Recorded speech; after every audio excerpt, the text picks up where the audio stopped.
soy oriundo orgullosamente de Comayagüela. Dicen que precisamente los Comayagüelas y los Tegucigalpas y cómo es eso de que pues las nuevas generaciones en realidad no saben tanto de esa diferencia, ¿verdad? Porque fue en 1937 que el expresidente Tiburcio Carías Andino unió en un edicto las dos ciudades para que fueran la capital de la República. Entonces Comayagüela pierde su cabildo, deja de ser municipio y es agregado, ¿verdad?, junto con Tegucigalpa a formar parte del municipio del Distrito Central. Así que en ese momento fue un rudo golpe a los Comayagüelas, ¿verdad? Por el lado de mi padre, entonces, somos Comayagüelas de la primera avenida de Comayagüela, y precisamente yo nací en la Policlínica, o sea, frente a la Plaza Mayor de Comayagüela. Y mis ancestros, por el lado de mi padre, fueron los antiguos exalcaldes de Comayagüela, que hicieron tanto la parroquia de la Inmaculada Concepción como lo que era el edificio del Cabildo, que es lo que hoy ocupa la Escuela de Bellas Artes.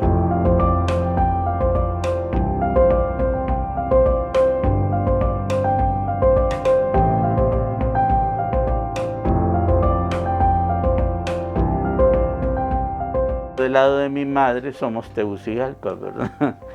Entonces, y de ese lado de mi madre es que pues he logrado rastrear más de mi árbol genealógico, en donde precisamente, pues si mi padre es mi lado indígena, lenca, pues el lado de mi madre es la parte española. Y entonces ahí también es donde tengo a 4 expresidentes de Honduras en el árbol genealógico. Los dos más destacables son don José Santos Guardiola, expresidente y capitán general, ¿verdad?, entre 1857 al 62, y tenemos a don Manuel Bonilla, que precisamente su nombre lleva el Teatro Nacional de Tegucigalpa. Así transcurrieron los primeros años de vida del profesor Erasmo Sosa, quien relata con emoción detalles sobre el lugar donde creció y la forma en que la naturaleza que le rodeaba ayudó a forjar sus sueños.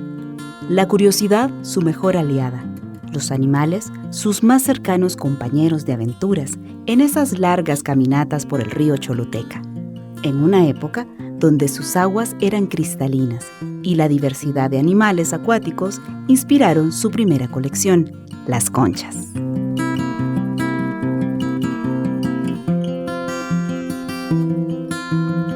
Sosa creció en una familia que le proporcionó las herramientas necesarias para potenciar sus habilidades e incentivar su curiosidad.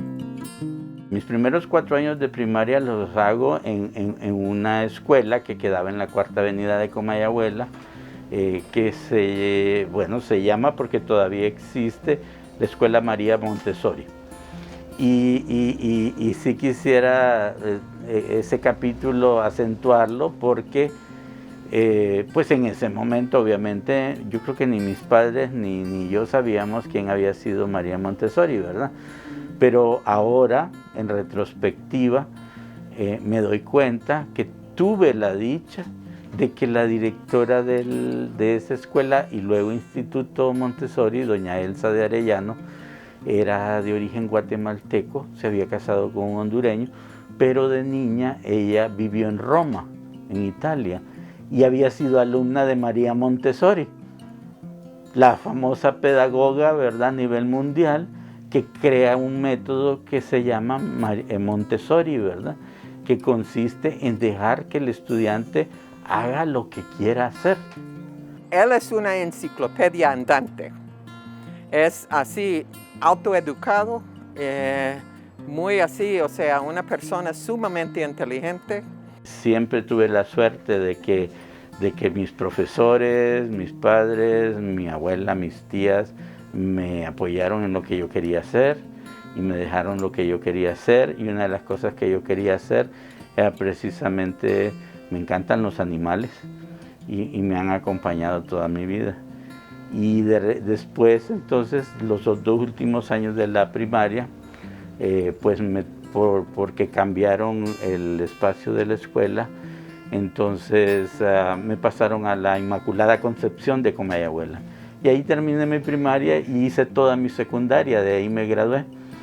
Y representando entonces en los famosos festivales nacionales de ciencias naturales que se hacían en el Instituto Higueras a nivel nacional, yo participaba por mi colegio, por la Inmaculada, y gané muchas veces los primeros premios de ciencias nacionales. Y parte del jurado de esas ferias eran profesores destacados de la Escuela de Biología de la universidad. Él estaba de estudiante de colegio, entonces nosotros fuimos a ser así jueces de una feria de ciencias. Entonces Erasmo llegó y había hecho una cuestión sobre algo allí del río, así el río abajo de la casa presidencial, ¿va? Entonces algo de zanates o no sé qué más. Entonces él dijo que quería estudiar biología y que lo íbamos a ver ahí en la universidad. No. Dicho y hecho, cuando se graduó de Higueras, allí llegó y nos buscó allí en la universidad.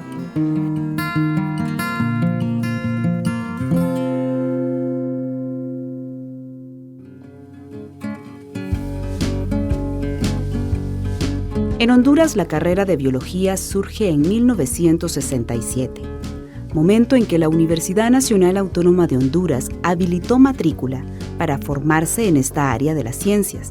El objetivo primordial fue contar con profesionales de un alto grado de responsabilidad por el registro, cuidado y promoción de los recursos naturales del país. De los primeros estudiantes que tuvo la carrera, el doctor Gustavo Cruz, que es el actual director del Museo de Historia Natural de nuestra Escuela de Biología. Yo recuerdo, él también fue estudiante de la Inmaculada Concepción, entonces recuerdo que yo decía, yo quiero ser como Gustavo, porque pues ha estado en mi mismo colegio y también ahora ha descollado como biólogo, ¿verdad? Y precisamente teniendo el apoyo de estos jurados que le dije que había habido en las ferias de ciencias, ellos me invitaron a conocer la Escuela de Biología cuando yo era un estudiante de secundaria todavía. Así que me enseñaron qué era la Escuela de Biología, qué era lo que hacía un biólogo, etc. O sea que cuando yo fui a la Escuela de Biología como estudiante en 1980, yo ya sabía, ¿verdad?, qué era lo que había que hacer y por qué me gustaba eso.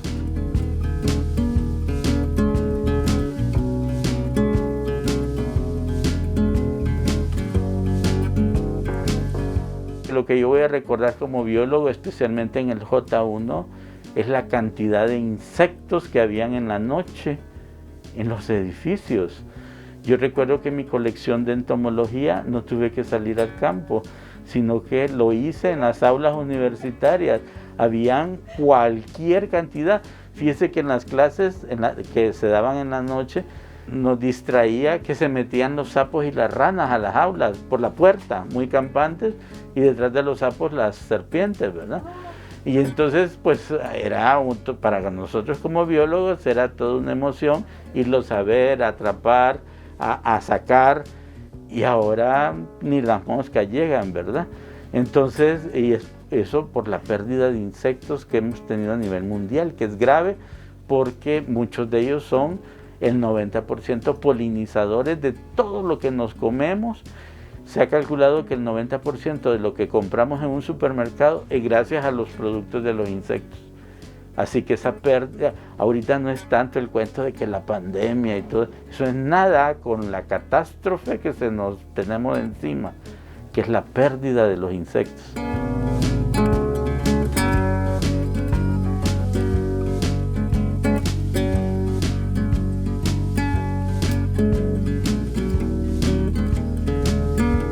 Cuando yo necesitaba ir a hacer alguna charla así de educación ambiental o algo de biología en cualquier lado, en Yoro, en San Lorenzo y todo, va, Erasmo. Entonces yo le decía mi copiloto. Entonces él nunca decía que no. Entonces vámonos. Entonces yo tenía una Toyota 1000 de 60, no me acuerdo, si era 66 creo. Entonces, ahí Erasmo, mire, lo teníamos pegados con hules, con tape, así. Con ese así tape como gorila, así, entonces, y más bien una vez veníamos creo que de Yoro, porque conocimos todo el país con Erasmo, ¿va? Nos fuimos así al sur, a San Lorenzo, nos fuimos al lago de Yohoa, nos fuimos a Yoro, nos fuimos a la Mosquitia con él. Entonces, y él siempre, donde usted iba, decía, aquí mire, aquí es donde la guerra de tal, o sea, aquí la pelea de fulano, ¿va? Aquí es donde se murió así, ese, ¿va? Entonces, todo así. Pero una vez que veníamos allí, después de Comayagua, le digo, ya vamos a llegar a Tegucigalpa. Entonces decía Erasmo, nadie si sigue manejando como vas manejando, no vamos a llegar. Le digo, que dice, mire, una rastra venía en una curva, venía para nosotros. Entonces, Erasmo así, haciendo, así. Pero bueno, llegamos.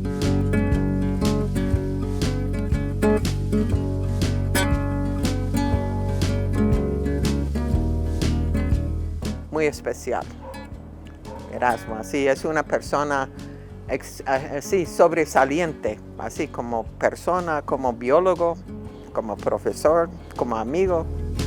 Estudiando la carrera de biología en la UNA, le surge una oportunidad para ser instructor. Concursa y queda en el puesto, lo que le permitió adquirir experiencia en la docencia. Por ello, recomienda a las nuevas generaciones realizar voluntariado y aceptar trabajos que les generen competencias.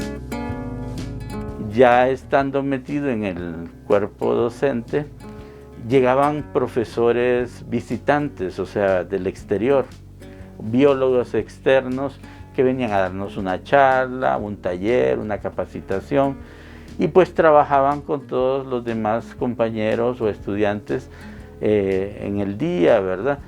Pero ya cuando terminaba la capacitación o todo eso, pues los jefes de departamento se miraban con el problema de ¿y quién va a atender a estos señores o estos hombres, ¿verdad? Estos biólogos. Y entonces me tiraban la pelota a mí, ¿verdad? Y entonces Erasmo Sosa empezó a convertirse sin querer queriendo en un guía de turismo y era de turismo científico, que es como se clasifica ahora a ese tipo de turismo. Pero y también Erasmo trabajó por mucho tiempo en turismo, yo no sé si ahora, ¿va? Entonces él así hizo un taller así de aves y me pidió ser la maestra, la profesora, ¿va? Y él fue el organizador, ¿va? Y fuimos a Los Naranjos, así, a las ruinas de Copana, al lago de Yohoa. Ese ha sido mi campo, la biología aplicada al turismo, la biología aplicada a la antropología, a la arqueología, a las artes. Y pues eso ha hecho que como biólogo no solo me vincule con otros biólogos, sino también con muchos profesionales de otras carreras.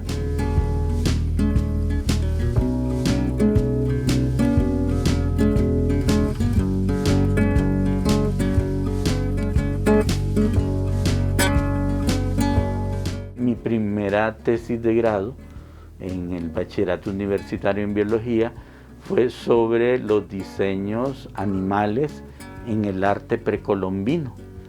Y esos primeros diseños animales en el arte precolombino me llevaron a mí a hacer un estudio de 4 años muy profundo que me conectó, por ejemplo, con Copán Ruinas y los arqueólogos que estaban trabajando ahí, a querer hacer también una tesis de grado que pues precisamente nuestra universidad en ese momento, el comité de tesis solo tenían que ser biólogos, ¿verdad? Pero yo quería hacer como una mezcla de biología y arqueología. Y entonces lo más fácil es cuando le dicen a uno no se puede, pues pasa otra cosa. Pero yo soy de retos y soy además de retos, de inspiración.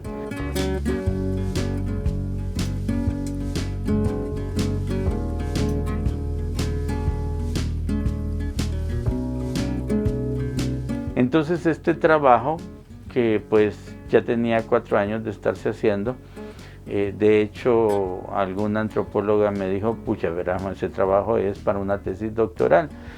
Pero entonces le digo, sí, pero tengo que presentarla porque si no, no me gradúo. Entonces no me importa que sea para el equivalente a una tesis doctoral, pero yo necesito graduarme. Entonces presenté el trabajo, pero no sin antes pasar por se formó una nueva comisión para estudiar que se pudieran hacer tesis mixtas.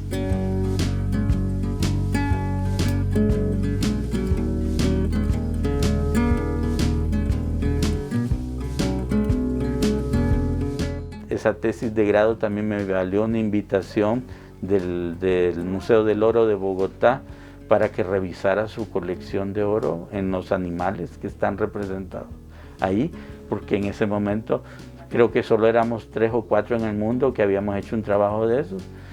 Y ahí fue cuando yo aproveché el salto de llegar a Bogotá para saltar al Amazonas y dije, yo quiero ser el primer hondureño biólogo en el Amazonas. O sea, ese título no me lo van a quitar.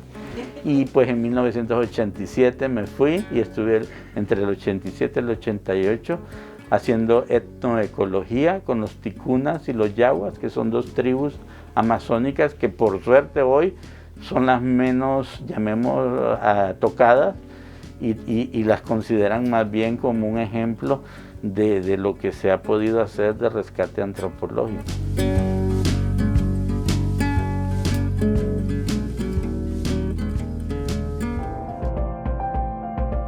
La faceta como docente le llevó a Erasmo a transmitir no solo los aspectos académicos, sino también esa pasión por la vida, ese compromiso por aportar desarrollo a un país que es digno de mejor suerte, como es Honduras.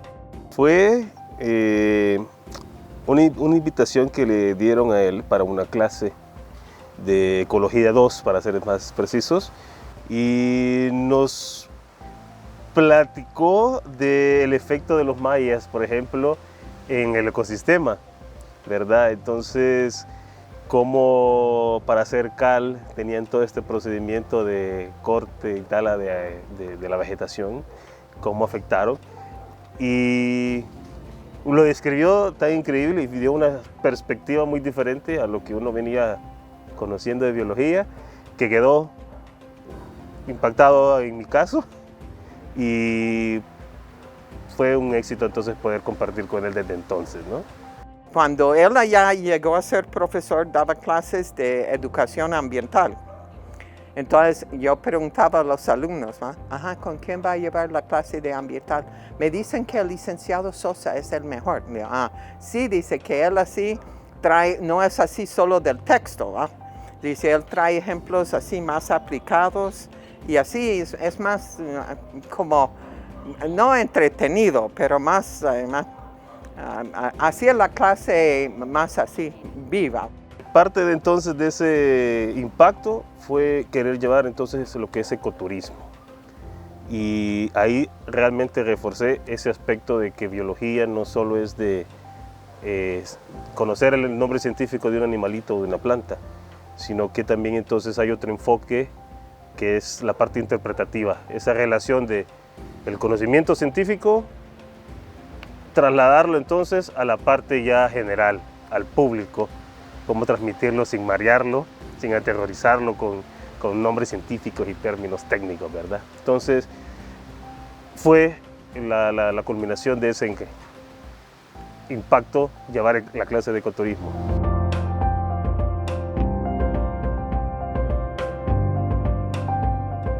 Yo todos los cursos, yo diría que, y los estudiantes si se acuerdan si llegaron el primer día también, se acordarán que yo les decía o los comparaba al curso, no al estudiante, al curso, que eran como nances.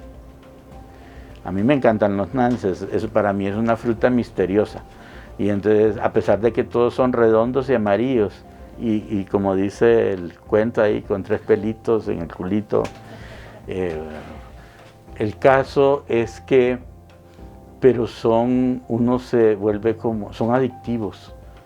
Uno prueba uno, le sale dulce, el otro le sale salado, el otro le sale agarroso, ácido, amargo, simple, insípido, súper dulce. Entonces como que uno está esperando que el siguiente sea el mejor, ¿verdad? Entonces por eso me gustaba comparar mis cuadros de estudiantes con los Nances, siempre tratando de encontrar el mejor grupo, la mejor.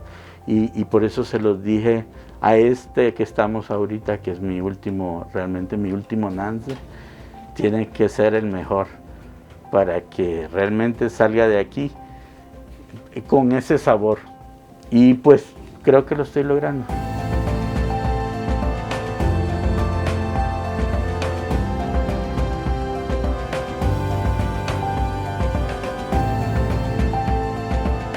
Es un hombre así fuerte, resistente, así como detallista, muy educado, muy así. O sea, él, como le digo, cuando yo iba con él, yo sabía que en todo el trayecto iba a ir aprendiendo cosas que no sabía después de 52 años en Honduras. Con Erasmo siempre fue una enciclopedia, era una universidad personal para mí, ¿no?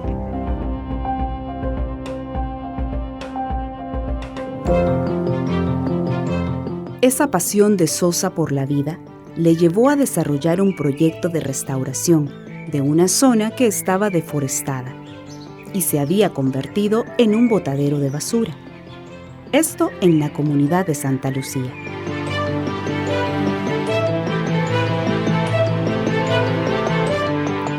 Hoy Felipe II es un paraíso que permite desarrollar investigaciones biológicas y disfrutar de un espacio inspirador.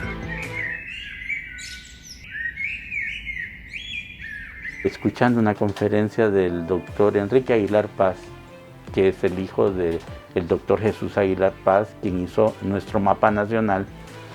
Entonces el doctor Enrique dio una conferencia y citó que, bueno, ellos son de Pespire, y entonces alguien del público le preguntó: doctor, ¿y qué han hecho ustedes como familia y usted particularmente por rescatar los mangos Pespire que están desapareciendo también, ¿verdad? Entonces el doctor, hubo un silencio profundo en el auditorio y el doctor no supo qué contestar, ¿verdad? Pues dijo así al final: no, pues nada. Y entonces yo dije: wow, si a mí me preguntan algo parecido mis estudiantes, ¿qué voy a decir? ¿Qué he hecho yo? Entonces, bueno, eso no estoy diciendo que el doctor Enrique no hizo nada después. Creo que a los meses miré por los periódicos que la familia del doctor, obsequió una hacienda al Zamorano dedicada a la investigación de los mangos Pespire, precisamente. Y entonces ahí miramos las acciones y las reacciones, ¿verdad?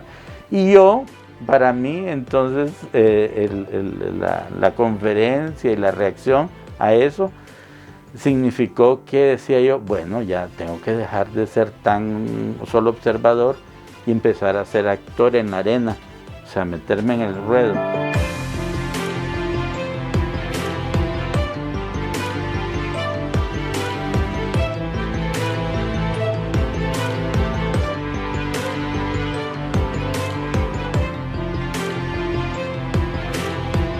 Fue así como en 1989, el 25 de febrero, adquirí aproximadamente 4 manzanas de terreno en la comunidad de Santa Lucía, Francisco Morazán, en una ladera que es típica del paisaje y de la geografía hondureña. O sea, este es un país montañoso, y entonces, pero deforestado.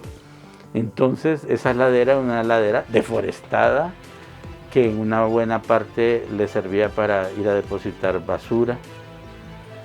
Entonces había medio basurero, totalmente sin árboles, y pues la erosión estaba comenzando a ser alguna problemática.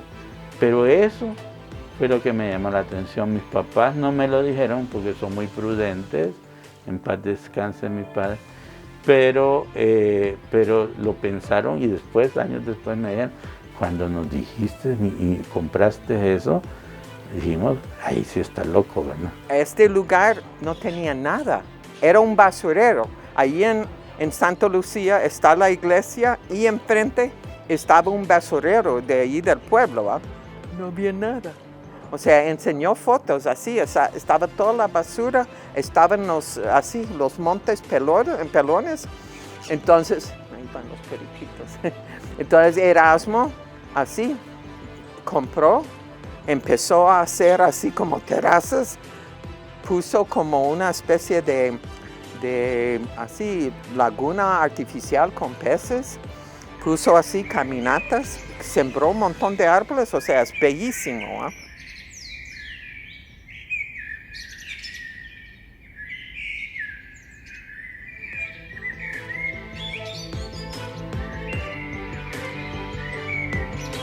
¿Por qué Felipe II?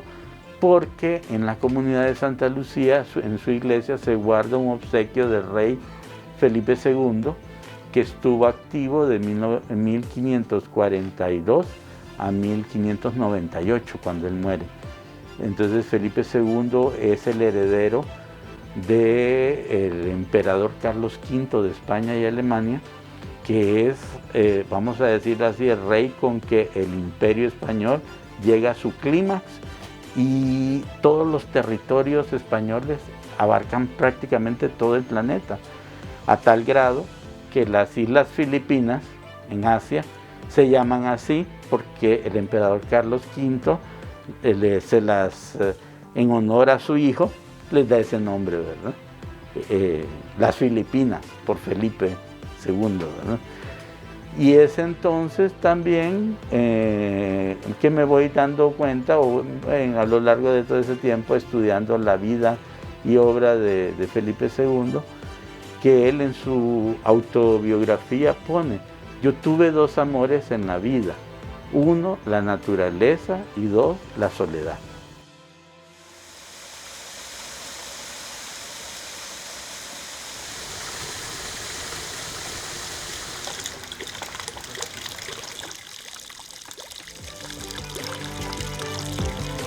Yo le llamo, es como la Capilla Sixtina de las áreas protegidas privadas de Honduras, a tal grado que precisamente somos parte de la RENAP, la Red Nacional de Áreas Protegidas Privadas de Honduras, y somos la más pequeñita. Todas las demás áreas tienen más de 50 manzanas, ¿verdad?, etcétera. Es un requisito que tenía la ley, pero precisamente debido a Felipe II, la ley pasó a que hay excepciones, ¿verdad?, cuando el patrimonio que conservan es tan extraordinario que vale la pena protegerlo.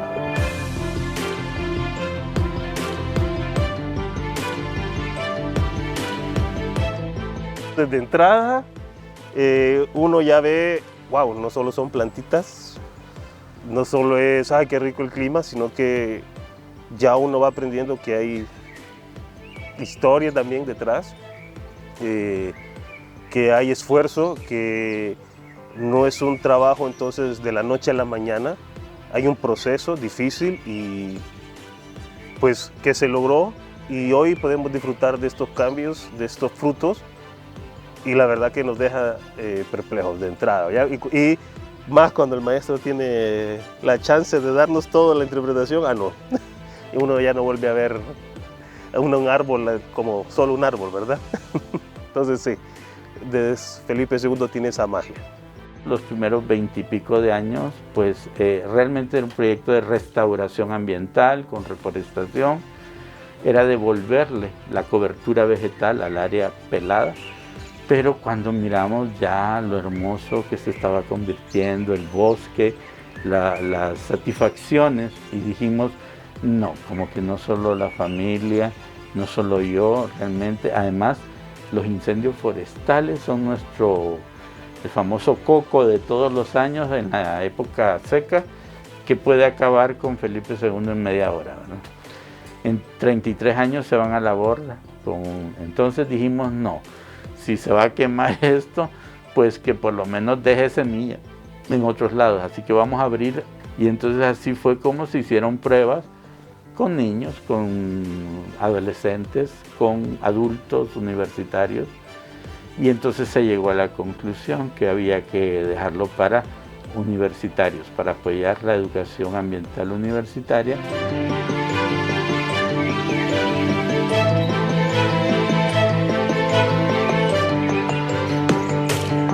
En estos últimos años, una de las cosas más impresionantes es ver que eso que se ha sembrado sí ha dado frutos.